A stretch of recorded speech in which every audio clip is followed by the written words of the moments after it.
discutindo, vai exibir? Depois o senhor me repõe o tempo, por favor? Em 1920, o tenente Guilherme Paraense obteve a primeira medalha de ouro em Jogos Olímpicos para o Brasil. O esporte sempre foi praticado desde então sem preconceito ou discriminação.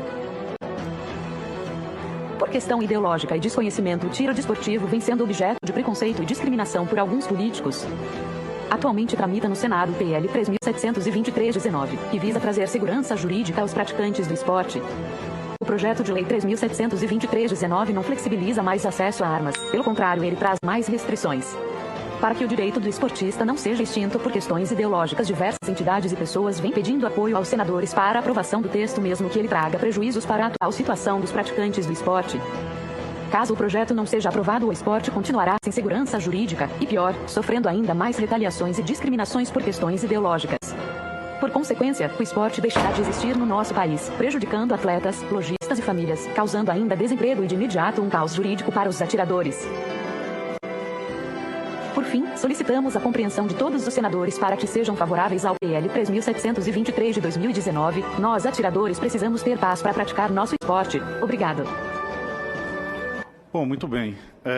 Senhores senadores, primeiro eu começo dizendo que eu fico muito triste de estar debatendo esse tema aqui nessa casa pelo seguinte: isso vem sendo debatido amplamente na internet, nessa casa, inclusive, mais de uma dezena de vezes, na Câmara, desde 2000. E eu escuto aí várias vezes aqui a preocupação, não se pode votar no afogadilho. Em 1920, o tenente Guilherme Paraense obteve a primeira medalha de ouro em Jogos. Em 2003, aprovou-se o Estatuto dos Armamentos sem sequer o mínimo de discussão. Com todas as instabilidades que havia na época, não houve o mínimo de discussão, se empurrou goela abaixo do cidadão brasileiro. E se invocam dezenas, milhares, centenas de pesquisas. A maior pesquisa armamentista realizada no Brasil chama Referendo, onde nós tivemos mais de 59 milhões de votos. Nenhum presidente fez essa marca. E eu queria apelar, e esse era o intuito dessa reunião aqui, para que se tratasse de aspectos técnicos referentes ao texto, sem paixões ideológicas. E eu sou obrigado a ouvir aqui a violência do governo Bolsonaro. Nós não estamos falando de Bolsonaro, meus amigos, mesmo porque a época do presidente Lula, em 2005, meados de 2005, você poderia comprar arma de fogo com 18 anos. Você poderia ser atirador esportivo com a sua própria arma de fogo com 18 anos, conforme o decreto vigente à época. Agora, se pautou, se regulou tudo por decreto, desde Getúlio Vargas até hoje, e de repente não pode mais, decreto não pode mais. Então a gente quer trazer segurança jurídica para o tema, fixar em lei e, repito, o texto é sofrível, o texto é horroroso, retira uma infinidade de direitos. E quem fala, 16 é o mínimo, é porque não conhece a atividade. O Exército nos dá migalhas e sempre o mínimo do mínimo a alto custo, pedindo, implorando uma autorização para se comprar uma arma no Brasil. Não é assim, chega-se no balcão, joga um calhamaço de dinheiro e sai de lá com um arsenal, como eu ouvi aqui. Não, você se humilha e vai lá e pede, mesmo tendo CR, autorização à caserna. 6 meses, 1 ano, vem a autorização. Você vai à loja e compra arma? De maneira nenhuma. Você faz um pré-contrato e leva de lá tão somente a nota fiscal. E para onde você vai com essa nota fiscal? Mais uma vez a caserna. Implorar pelo CRAF, que em alguns lugares do país leva mais 1 ano para sair. E depois você pega a sua arma? De maneira nenhuma. Mais uma vez você vai à caserna implorar por uma GT, uma guia de tráfico. Chega a ser jocoso, a polícia, quando aborda um CAC, liga para o comando e fala assim: disse que é CAC? Sim, senhor comandante. Veja se ele tem uma pastinha cheia de papel. Tanta burocracia que nós temos que superar. E são inúmeras e inúmeras proibições e pedágios que esse PL traz. Foi perguntado aqui, onde estão os 5 anos? Pois eu lhe digo, artigo 21I, especificando que você, com menos de 5 anos, você não pode ter acesso a armas de fogo. E os calibres restritos? Leia o texto, está lá, você só vai ter acesso com mais de 5 anos também, coisa que não existe hoje. Hoje, conforme o artigo 6º, inciso 9º, basta um decreto regulamentar e nós temos o porte automático, como juízes, promotores, policiais. E tentou-se demonizar a categoria dos policiais aqui, o BOP, o grupo de extermínio, tentando se pautar, por exceção, a regra. Isso é um grande absurdo, uma falta de respeito com mais de 500 mil atiradores do Brasil. 500 mil atiradores que passaram pelo escrutínio do Fantástico, que é o maior orçamento de jornalismo investigativo do Brasil, e só encontraram um caso de arma de caça em crime.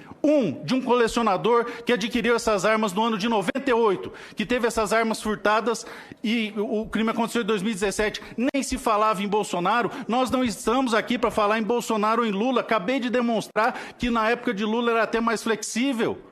A questão é um clamor social. Mais de 60% dos brasileiros votaram contra essa lei genocida. Mais de 60% das pessoas se levantaram contra isso. E eu acreditava que falaríamos exclusivamente do esporte, porque é isso que está sendo ameaçado aqui. A lei trata só do esporte e não do acesso às armas.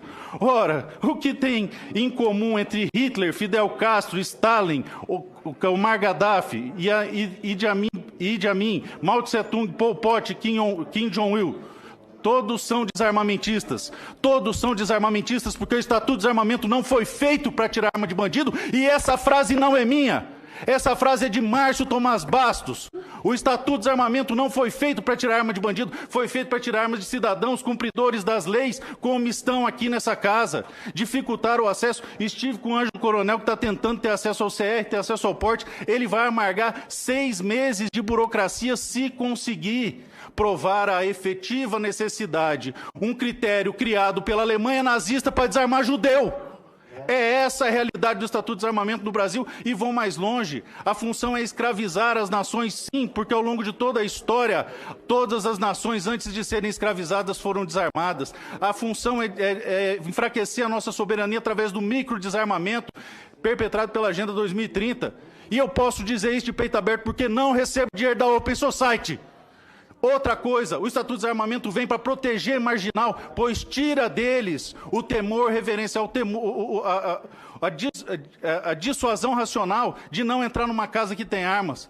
Eu venho de uma época em que se podia ter armas, todo mundo dormia de janela aberta, e depois veio o tal do Estatuto do Desarmamento, prometendo a paz social, e os índices de homicídio galoparam, e nós estamos escutando desde 2003 uma cantilena, um amontoado de inverdades que tira do cidadão o direito mínimo de se defender. Esse ano ficou famoso um vídeo no WhatsApp de uma galinha lutando com uma águia. Uma galinha, senadores, lutando com uma águia para defender seus pintinhos. E o Estado quer tirar de mim o direito de defender meus filhos?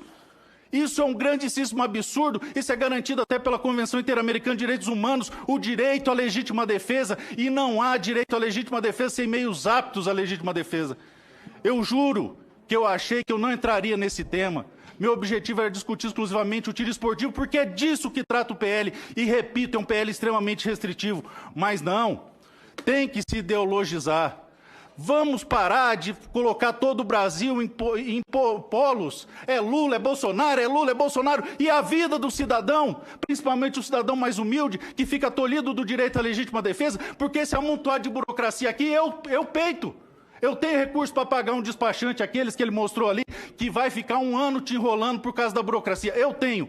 Mas o seu João, entregador de pizza, o seu Roberto, que é lixeiro, ele não tem. Esse tempo e desse dinheiro, hoje se cobra para quem consegue acesso ao porte uma taxa de R$ 1.500. Isso é o fim da picada. São jogados números ao vento como se fossem confetes. De cada 1% de armas que crescem, 2% aumenta o crime. Pois nós tivemos, segundo eu ouvi aqui, 242% de aumento no número de armas. Então deveríamos que ter pelo menos 500% no número de crimes, enquanto experimentamos a maior queda de homicídios em 40 anos, com fatores que somados ultrapassam 30%. Eu acho que quando apita é porque acabou meu tempo, então peço desculpas aos senhores por não poder me alongar, e para finalizar eu peço que passe um vídeo de 30 segundos do Felipe Vu. Estourei o tempo em alguns segundos exclusivamente porque no começo perdi 1 minuto e meio. Obrigado. Presidente, por uma questão de ordem. Vou só passar, antes de começar o vídeo, só uma questão de ordem ao senador Espírito de Amin. Com base no regimento que Vossa Excelência